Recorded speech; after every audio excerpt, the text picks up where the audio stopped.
Beautiful Fayetteville, North Carolina, special edition of Hannity with a lot of our friends. Thank you for being here.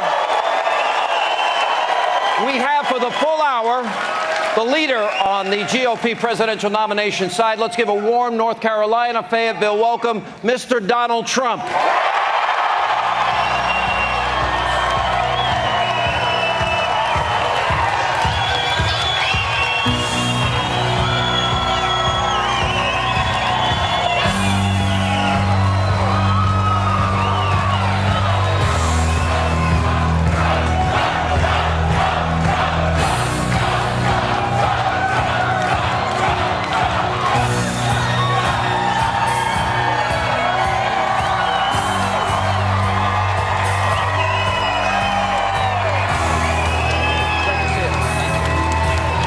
Grab a seat.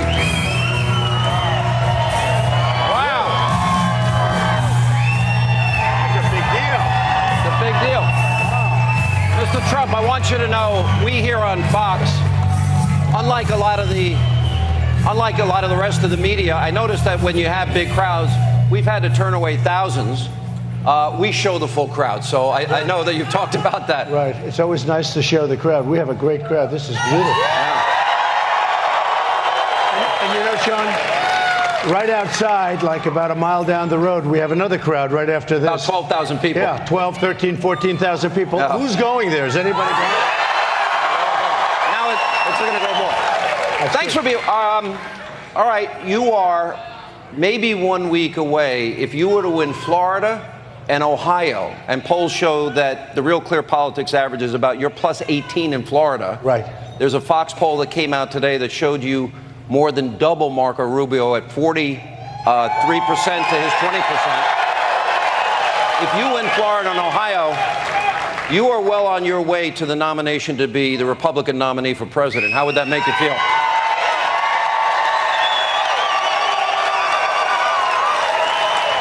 It would make me feel great because we're going to beat Hillary and we're going to make America great again. I mean, it's one of those things. It would make me feel great.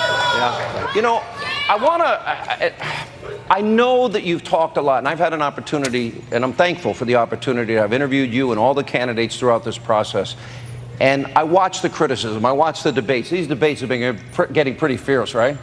And I want to give you an opportunity, if this does happen to you, how do you fix our broken economy? Okay. I just told this crowd we have 95 million Americans out of the labor force, 50 million in poverty, 46 million on food stamps. All these young people, we have stolen from all our young children. We've doubled the debt. This president will accumulate more debt than every other president before him combined. Walk us through the details. How do you fix it? Okay. So what's happened to the country is trade deals done by incompetent people. We had incompetent people. We've made terrible trade deals. What we've done, even worse than trade in the pure sense, is our companies are leaving because we almost encourage companies to get out of the country because we have no policies. We don't know what we're doing. Other countries devalue their currencies and they make it impossible for companies to say. You see Carrier leaving. They announced last week 1,400 people. Ford is moving massive operations into Mexico. Nabisco is leaving Chicago. It's not going to happen with me, Sean. That's not going to happen with me. And you go, and I know North Carolina very well, by the way, because I have property in North Carolina. You know, in Charlotte. Is there any state you don't have property in? Not too many. But actually, I have on Lake Norman. Does anybody know Lake Norman? It's an incredible property, Trump National, and it's like an incredible property, and with great people and great members, and everybody's happy. The most beautiful homes you've ever seen. And this is a great part of the world, but they lose industry. They're losing tremendous industry, and we're losing industry all over the country. And they're moving to other places. A lot of them are moving to Mexico. Don't underestimate it. It's like the new China, on a smaller level, but like the new China. So we will bring our jobs back, Sean. We're going to bring our jobs, as sure as you're sitting there, we are going to bring our jobs back into this country for the first time. And we're going to stop being the country that's just pushed around. You know, recently you saw Vicente Fox. He was the former... He was on my TV show. He and I had a big fight. Okay, well, you missed that edition. Yeah. And he said, we will not pay for the wall. And he used the word, right? He used the F word. And I said, can you imagine if I used that word? With him, it wasn't even like a scandal. I thought he'd be in the front page of the papers. He said, we will not build that you-know-what wall. And I said, whoa, whoa, that's terrible. But actually, when he ultimately said it, he said, we're not going to finance it. We're not going to pay for it. And I said to myself, wow, we've made project. You know, he would never say, they would never agree to it. Now they're saying they're not going to pay for it. They will pay for the wall. We're going to build the wall. We're going to pay for the wall. We're going to stop businesses from leaving our country. And they are being drained out of our country, our jobs, our money, our base, and our factories. We are going to stop it. You don't expect he's going to write a check, but what you're saying is that they will have to make concessions. Well, there's many different ways. So in other words, you don't expect Mexico to say, yes, Mr. Trump, here's a check for $10 billion. That's not feasible. It wouldn't look good. So you think the deals that you make with it will more than compensate for the wall? Even if we tax them, we may tax them. Okay, It doesn't make any difference. Look, we lose a tremendous amount of money on. We have a trade deficit with Mexico, $58 billion a year. People don't know that. The wall's going to cost $10 billion. Okay, that's a Trump wall, beautiful wall. It'll be done properly.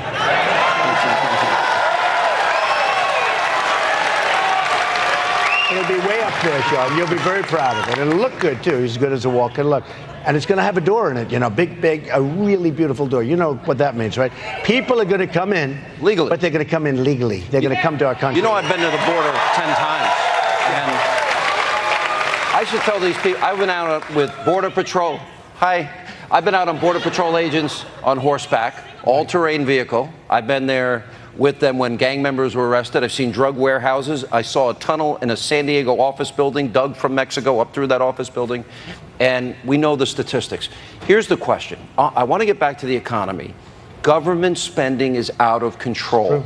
How do we stop the growth of government? So I've been watching him for so many years, and you can learn from this guy, and you can learn from the guests. You know, sometimes you get criticized. Oh, he gets his information from television. Mm-hmm. Well, the people that write the greatest of all papers are always on television, also. Good point. But I do watch this one right here, and he's got a thing called. Right? We can learn from our Sean. He's got a thing called the penny plan. It's a very simple plan. Right? Want me to tell it? Yeah, go ahead. About 1 cent out of every dollar every year for 6 years, you balance the budget. No more increases built into government spending. They've got to live within their means. It's amazing. Except the military. You would not cut the military. You would increase spending on the military. I would increase on the military, but I'd take more than a penny at a certain degree. What do we do? Every time you look at the equation, all right, you got discretionary spending, and then we have Social Security and Medicare, the third rail. Right. Would you consider raising the retirement age? Would you consider maybe getting rid of cost of living benefits? I am going to leave it the way it is. I'll tell you what. We're going to make our country so rich. It's going to be so good. We're going to make it good again. We're going to make it vibrant again. We had no growth in the last 2 quarters, essentially no growth. It's unheard of. If China gets down to 7%, it's like they're going to have a national catastrophe. We have nothing. We have nothing left. We've been stripped. If we get our growth up to 4% or 5%, then I think that's absolutely doable. We can pay for everything. We can have plenty of money left over for infrastructure. You know, the infrastructure of our country, and it's also great jobs, but the roads, the airports, the hospitals, the tunnels, the bridges. I mean, so you don't think we'll have to cut entitlements? I don't want to cut entitlements, no. So, I don't want to cut. All right, so let me then. I don't want to cut entitlements. I want to. There's 2 issues that you have discussed with me in detail, and I want maybe if you can explain to this audience. The money that corporations have overseas, right. Trillions of dollars. Corporate inversions. And you talk about corporate inversions, repatriating the money, right. and energy independence and the number of jobs that would be created doing right. that. Exactly. Well, look, we spend a tremendous amount of money on energy in the sense that we're protecting all of these people that don't like us too much, folks. And I'll give you an example. Saudi Arabia, no problems with Saudi Arabia. They were, before the prices went down, they were making, a year ago, they were making $1 billion a day. $1 billion a day. Money that, like, nobody's ever seen. We protect them for peanuts, for practically nothing. And we spent a tremendous amount of money. South Korea, when you want a television set, we go to South. LG, Samsung, they're all made in South Korea. It's a monster in terms of economic. That goes with air conditioning, it goes with so many different things. Even ships coming out of South Korea. You look at China.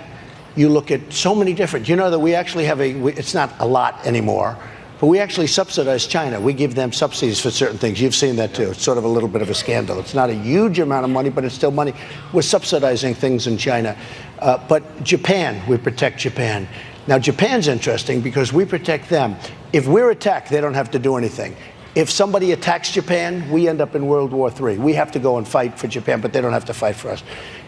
I mean, this is the way it is. Germany, we take care of Germany. We protect Germany.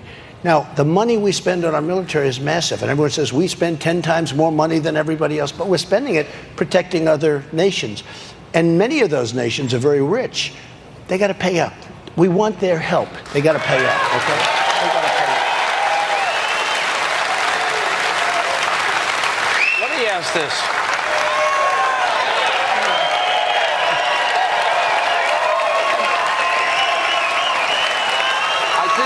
I don't think there's a person in this crowd that isn't worried about their health care. Yeah. We have Obamacare. Right. You said...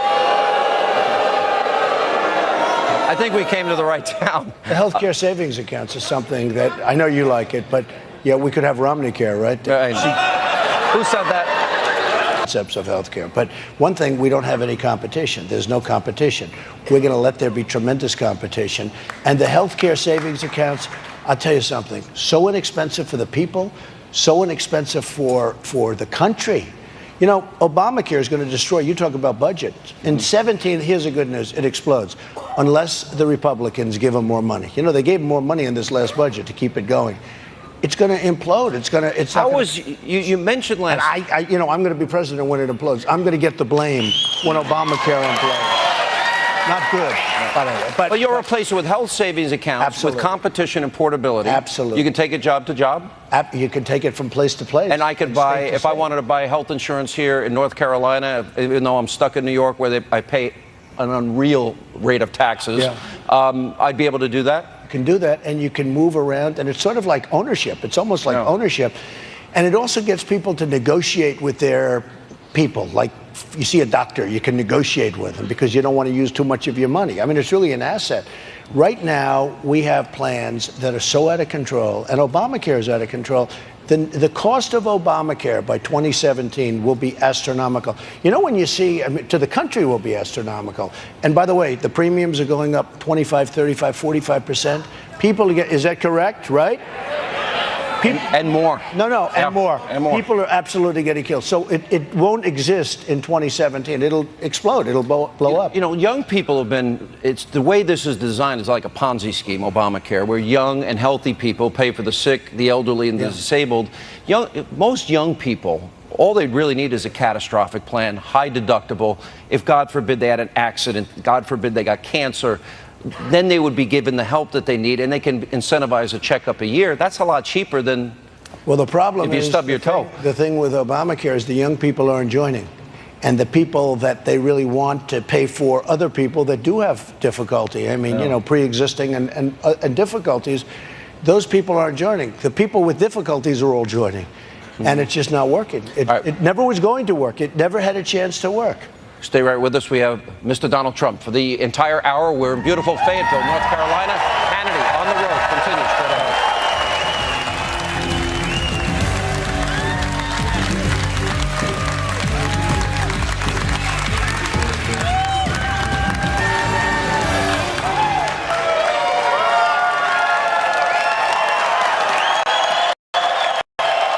And welcome back to beautiful Fayetteville, North Carolina. It's Hannity on the road as we continue for the entire hour with 2016 Republican frontrunner Donald Trump. All right, Mr. Trump, let me talk a little politics process with you. You saw the meeting taking place in Staten Island, Georgia. Mitch McConnell was there, a lot of rich millionaires and billionaires. You heard the speech of Governor Romney. There seems to be a concerted effort of our country. These are people that I know, many of them. I can even look at their plane and say, who owns this one, who owns that one? I know them. And they're all flying in because, you know, they don't want to have strong borders. They want stuff flowing across the borders. They don't want to have taxation when countries treat us unfairly because they benefit from that. And we have to. Otherwise, we're going to continue to lose our businesses. I mean, you have China sending things into this country, no tax, no nothing. If you want to do business in China, it's almost impossible. And if you get your product there, you're going to pay a tremendous tax. But so, you know what? I want beautiful free borders. I want everything to be nice, but it doesn't work. But this is a concerted effort to prevent you from getting the nomination. Yeah. And it appears, based on the names of the people there, that they're willing to spend millions and millions and tens of millions of dollars to stop Well, you. you know, they've already spent it. I mean, we had a great night last night. I love these people. It was a great group. Look, did we have a great night last night? Was that it?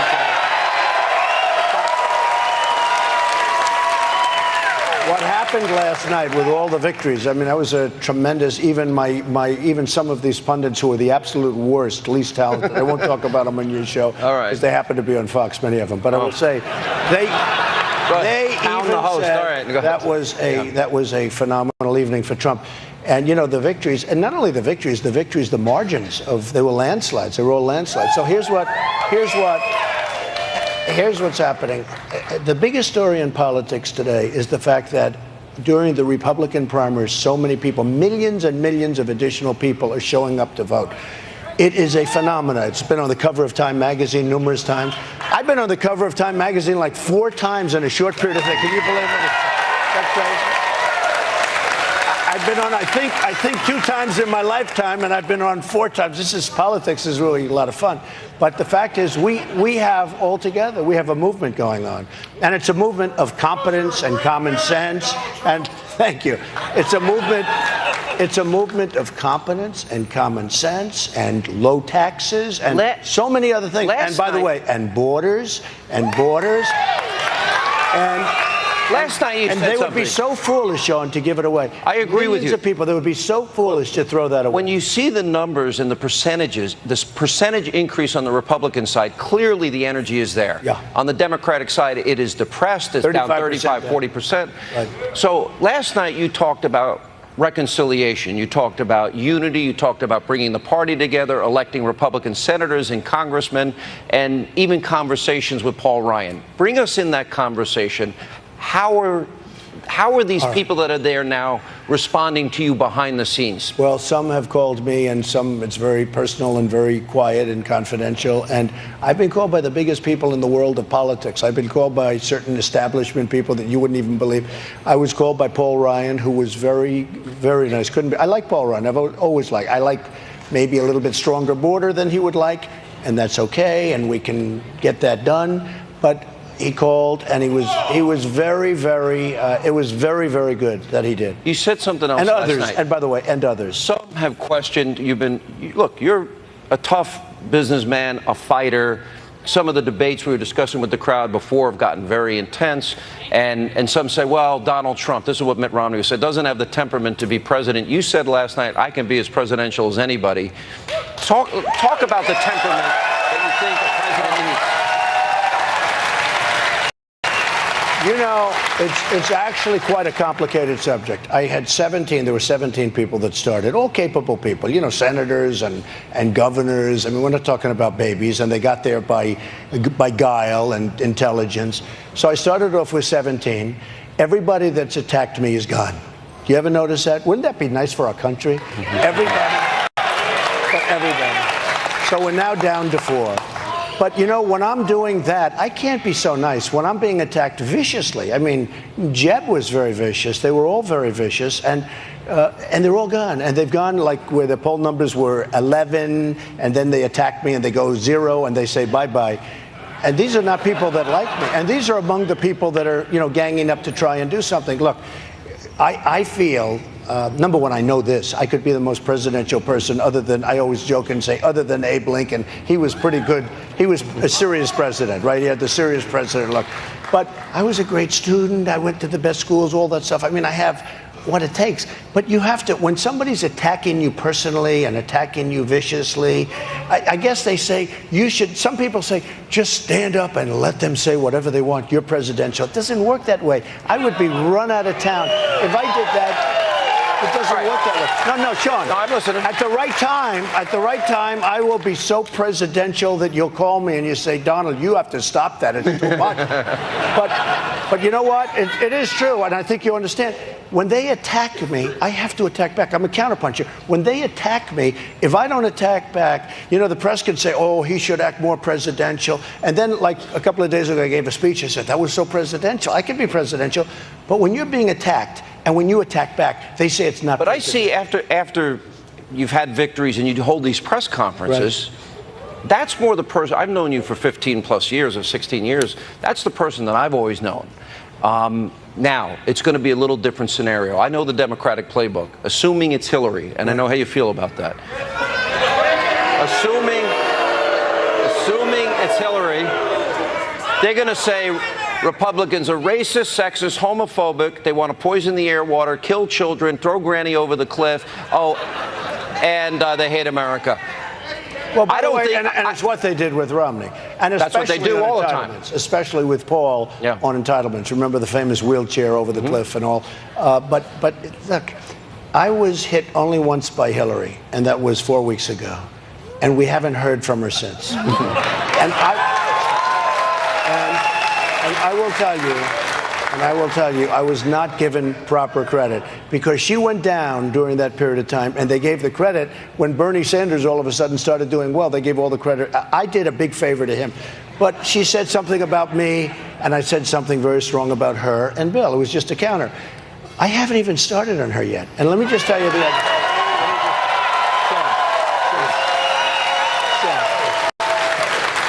The one person she does not want to run against is me. That I can tell you. I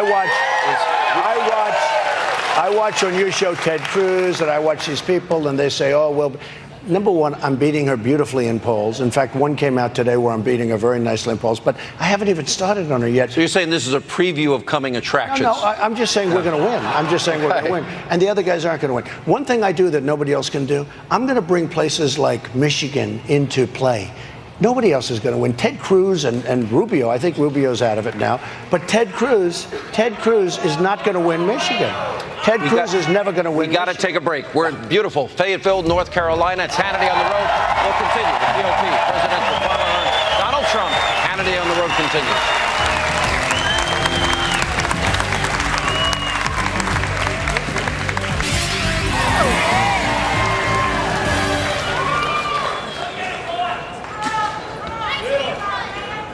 And welcome back to beautiful Fayetteville. We're in North Carolina. We're on the road with Hannity and the GOP presidential frontrunner. At the moment, Donald Trump is with us.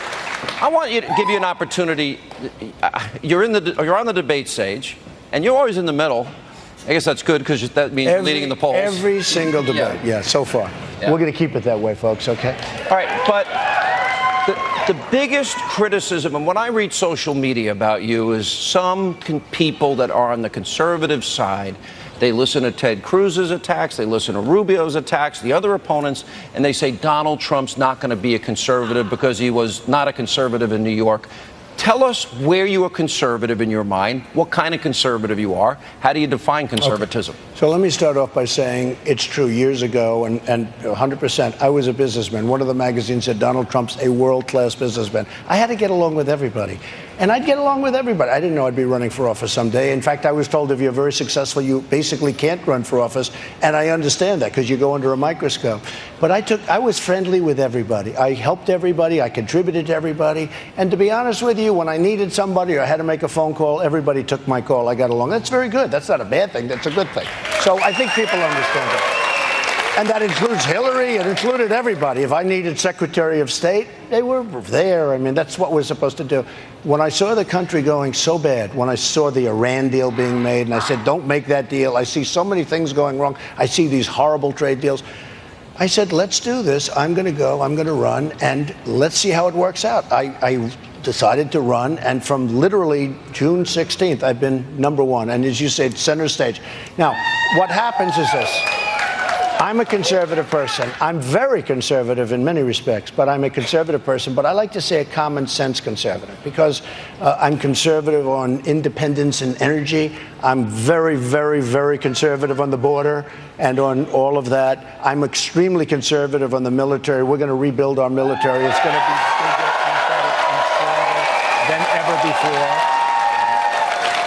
I'm very, very conservative on our vets. Our veterans are treated horribly, and we're going to take care of our veterans. We're going to take care of our veterans. Our veterans are treated, honestly, our veterans are treated in many cases worse than illegal immigrants who come across and cause a lot of problems.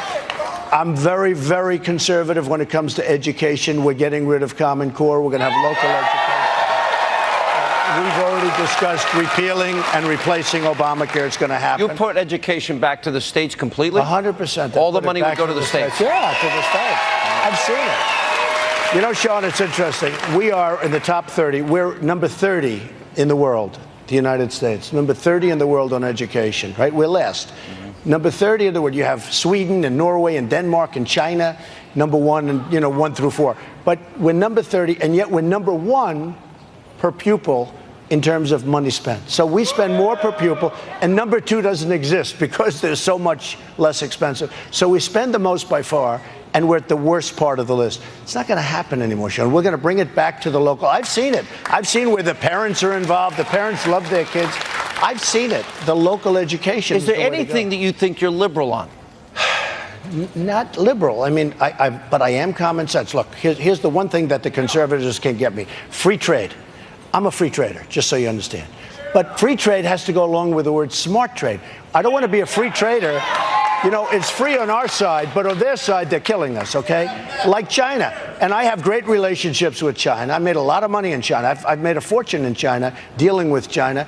And I don't blame China. I blame our leaders. I wish our leaders were doing, they currency manipulate greater than anybody in the history of the world. So then here's my question. So every time your opponents are attacking you, are they attacking your old positions and not? They like to attack the old positions, and they also say, I'm not a free trader. Let me tell you. So this is, I love free trade, Sean, but we don't have the capability. Our leaders aren't smart enough to deal with the other leaders. These guys in China, in Mexico, in Japan, these are total killers. These are smart people. They stay awake at night thinking about what to do, whereas Obama's out playing golf. You've also said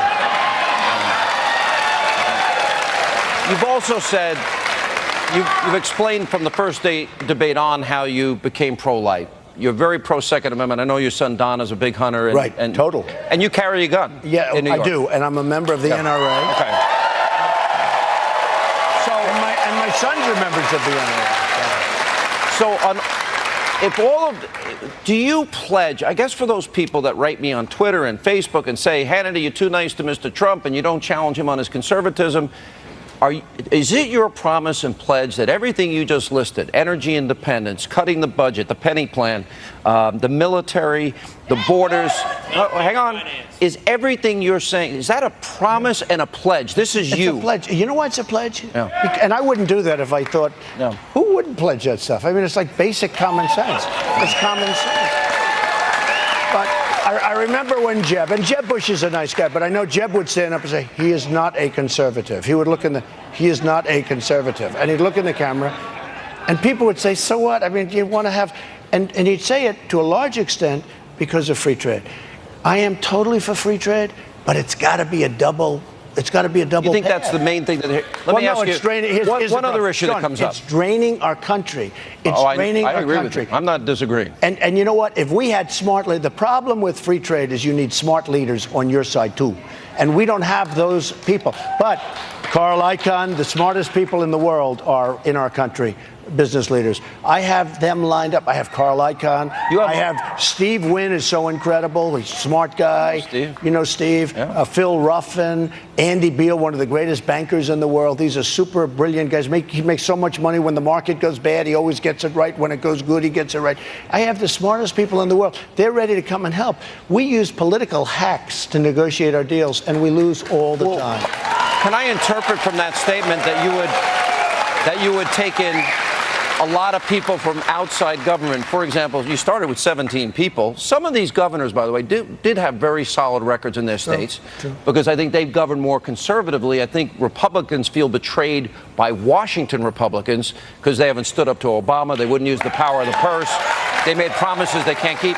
Would you hire? Are there people in your mind that you would want to surround yourself with? I've never said he was wrong on anything. Oh boy, here we go. Let me just tell you where you're wrong. Now I feel like Chris Christie. Even the people on the stage, like Ted Cruz, I will tell you, they are controlled by the donors. They are controlled by the special. I don't disagree with. They are controlled by lobbyists, totally controlled by lobbyists. And I can tell you this. But if you're president, and I'm self-funding, I'm putting up my own money. But if you're president, wouldn't the people you hire listen to you? Controlled by you. Yeah. By you. All right. But Sean, these guys are all controlled by the special interests, 100%. I mean, look, I was there. I was a member of the establishment 9 months ago, right? Who was better at it than me? I was great at it. But I also saw it was wrong. And politicians will do what's right for the people that gave them the money, not what's right for the country. Let me a quick follow-up, and I don't have a lot of time in this segment. And I want to ask this. Are you really committed to creating a political earthquake? That's the best term I can come up with. A revolution in D.C. where you are going to break down the core of corruption that exists in that city. Do you think you can do that? Yeah, well, but I will have 30 seconds. Let me change it. I don't think we need earthquake. We need intelligence. We need energy. We don't have energy. We need certain things. We don't need the word revolution. It's not going to be a revolution. We are going to make our country so great and so smart and so strong. And we don't need the strong. I mean, the words you used are beautiful words, but honestly, we're going to do it with less than that. We are going to do everything that you said, but it's not the word revolution. You can turn your phone off. I turned my phone off. All right, we got to take a break. We're in Fayetteville, North Carolina. We continue for the hour with Donald Trump. Thanks for being with us. Hannity on the road.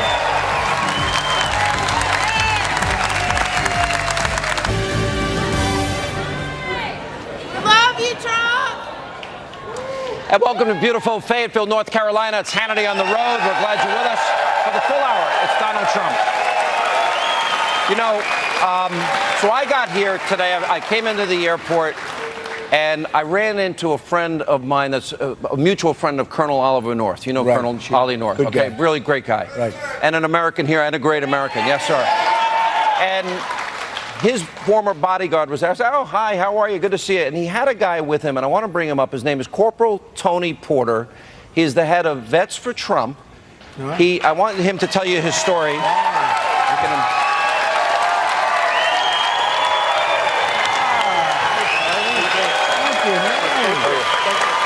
don't you take my seat? Go ahead, sit down. Sit over here, Tony. I'll just stand off to the side. Thank you. You sit down. So, right? So nice. You told Tony. He's the head of Vets for Trump. Great guy. How many tours of duty did you serve? One, sir. Okay. And you have now been 6 years in recovery from a horrible IED explosion that killed 2 of your friends. Yes, sir. And you told me, and again, this just happened today at the airport, you told me a horrible story about how the Veterans Administration is treating you. You're with Vets for Trump, and I thought you could tell him your story and hopefully get the answer you want to hear about fixing the VA, which has just been morally corrupt. So. Yes, sir. Congratulations. Thank you. Congratulations Thank you, on last night. You did That awesome. was good. He's been my friend. He's been my friend. Thank you, Tony. Thank you. My name is Corporal Ronnie Porter. I'm a U.S. Marine. 2000. Thank you. Wow. I joined the Marine Corps in 2005 because I wanted to do my part. I wanted to serve to protect my new country. So I deployed to Iraq in 2007. In May 5th, 2007, I lost two of my best friends. And I suffered these injuries. I really don't mind about my injuries. I'm really, really hurt about my two friends. But I'm here for a reason. I'm here to fight. I'm here to help my fellow veterans. I'm here for them. So I was really struggling. I was in San Antonio for 6 years over 100 surgeries just to be this way. Okay. So after that, I retired. I went back home. Home wasn't home anymore. So I moved to West Virginia. And I went to many VAs. Couple VAs were awful. I was there, I was waiting for appointments for several weeks. And now I'm going to a smaller VA. It's really good, I like it. It has a lot of problems. But I'm here for the other veterans. I'm here for them because I cannot, thank you. I cannot see my fellow veterans killing themselves for lack of help. I cannot do that. Let me only because of the constraints of time. I know you want to ask him. Yes. Our vets have been treated horribly. It's true. That's true. And you're sticking up for our vets, and you're helping those with PTSD and those that have been suffering and those that have been mistreated like you have. Yes, sir. And your question is, what as president would you do to fix this? Okay. Well, you know, Tony, it's been one of my big things. And I know I've seen you around and I've been your friend in a sense, and we're going to be better friends. But we have to help the vets. And you know, it's always been a big, very big part. It's been a staple in my speeches. I always mention the vets, and I don't mention the military without talking about the vets. The Veterans Administration is corrupt. So it's a corrupt deal. And I say this, and I say it very strongly, we're going to take care of our vets. And when they have to wait for 2 weeks and a week and... Some died waiting. Well, they die waiting. Yeah. And we're going to make it so if they have waiting, we're going to move them out. We're going to get them to doctors that are in the area. It's going to cost less money. And we're going to take care of them immediately. Hospitals that are not even doing well in the area, they could take them immediately, and we'll pay those bills. And I'll tell you what, John, it's going to cost a lot less money, and we're going to save tremendous numbers of lives so you can have great medical care. But that's just the beginning. We're going to take care of the vets. One more thing, sir. I'm here representing vets for Trump. Well, when you become president, I don't want you to work for those guys who are giving tons of money to a lot of people. Right. I want you to work for us. That's right. For us. Thank you. Thank you. You take care of yourself, okay? We're going to take a break from Fayetteville, North Carolina. Hannity on the road. More with Donald Trump when we continue.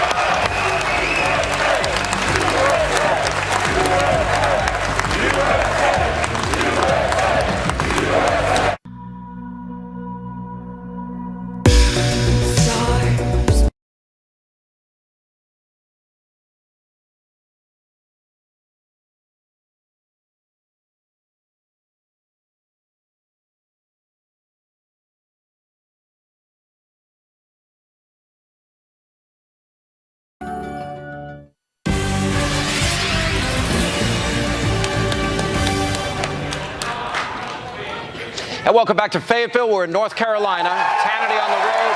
And we continue with GOP frontrunner Donald Trump. I know I've asked you about this before, and we only have 2 minutes in this segment. It's a short segment, but ISIS, Homeland Security, I'm sure everybody worries about the next 9/11, God forbid ever happens to this country. How do we defeat them, and do you think we need boots on the ground? Look, we got to knock them out. Now, I was not, and I've said it loudly, I am the most militaristic person in this room, other than maybe Tony. Tony might be bigger, but I will tell you, and I believe so strongly that, but we have to know what to do, when to do it. We should not have been in Iraq. We destabilized the Middle East. Now, then we got out wrong. Obama got us out so badly when he announced a date and he announced we're going to move. I mean, who ever heard of a thing like this? So we got out very badly. We should have left people behind. We should have had a lot of other things. But we're going to knock out ISIS so fast, and we have to be a little bit unpredictable. You know, Sean is saying, and I have specific things, but we have to be a little bit unpredictable, Sean. I'm so tired of saying, well, we're going to attack them from here. We're going to attack from the road. Don't worry. You don't about want to telegraph it. I don't want to talk about it. I want to just do it. We'll take a break. Final moments as we continue from Fayetteville, North Carolina. Hannity on the road with 2016 Republican frontrunner Donald Trump. Stay with us.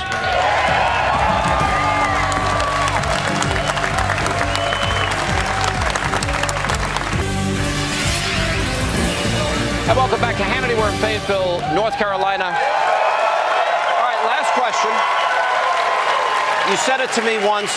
If you are elected president and Loretta Lynch covers, if there's a criminal referral by the FBI and they cover for Hillary and they don't indict her, you will pursue it, but we got about 20 seconds. The answer is you have to. It's statute of limitations. Mr. Trump, we really appreciate it. Did you all have a good time tonight?